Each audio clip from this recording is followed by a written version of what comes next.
అయ్యో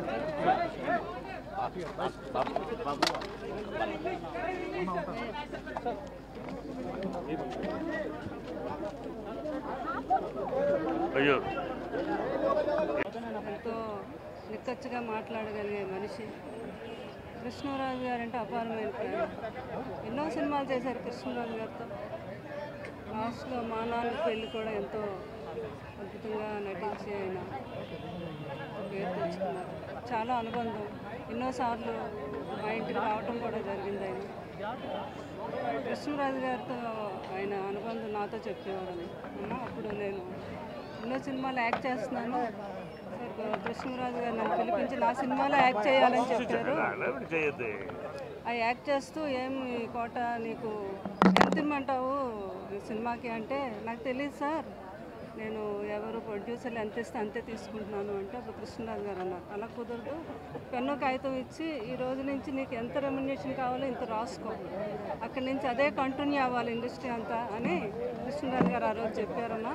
ఆ రోజు నుంచి నేను అలా కంటిన్యూ అయిపోయిన. అంత మంచి గొప్ప వ్యక్తి అయినా అంత సపోర్ట్ ఇచ్చారు నాకు అని చెప్పడం జరిగింది. సో ఇది వాళ్ళ ఫ్యామిలీకే కాదు, మా ఇండస్ట్రీకి అందరికీ కూడా తీరని లోటు. లాస్ట్ ఇయర్ నేను మామిడి పళ్ళు పంపిస్తే, ప్రతి సంవత్సరం మామిడి పళ్ళు పంపించిన అలవాటు కృష్ణరాజు గారు. లాస్ట్ ఇయర్ నేను పంపిస్తే వెంటనే నాకు ఫోన్ చేశారు. కృష్ణరాజు గారి గురించి ఎంతో బాధపడ్డారు. ఆయన లేరు అంటే నాకు చాలా బాధగా ఉంది. నేను వస్తాను, వచ్చి మిమ్మల్ని ఒకసారి మీతో మాట్లాడాలి అంటే, తప్పకుండా ఎప్పుడంటే అప్పుడు రావాలి అన్నారు. లోపల నేను అమెరికా వెళ్ళడం వచ్చేసరికి వార్త నాకు చాలా క్లోజ్ చేసింది. సో ఆయన ఎక్కడున్నా కూడా వీళ్ళంతా మహానుభావులు, అమరవీరులే వీళ్ళు. వాళ్ళ ఆత్మకి, ఆయన ఆత్మకి శాంతి కలగాలి, వాళ్ళ కుటుంబం ఎంతో ధైర్యంగా ఉండాలని నేను మనస్ఫూర్తిగా కోరుకుంటున్నాను. ఆయన లేని లోటు తీరని లోటు, ఇండస్ట్రీకి చాలా పెద్ద లాస్. అండ్ మా అందరికీ చాలా ధైర్యం చెప్పేవారు. ఆయన దగ్గర చాలా నేర్చుకున్నాం. ఈరోజు సడన్గా మేము యాక్చువల్గా digest చేసుకోలేకపోతున్నాం.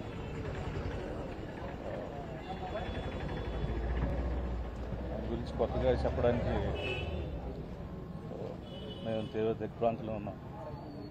And we lost a big man.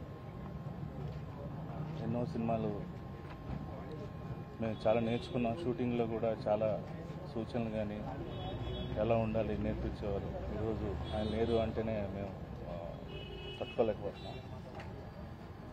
Very sorry. ఇది ఆయనకి ఆత్మ శాంతించాలి మనస్ఫూర్తిగా కోరుకుంటున్నాం.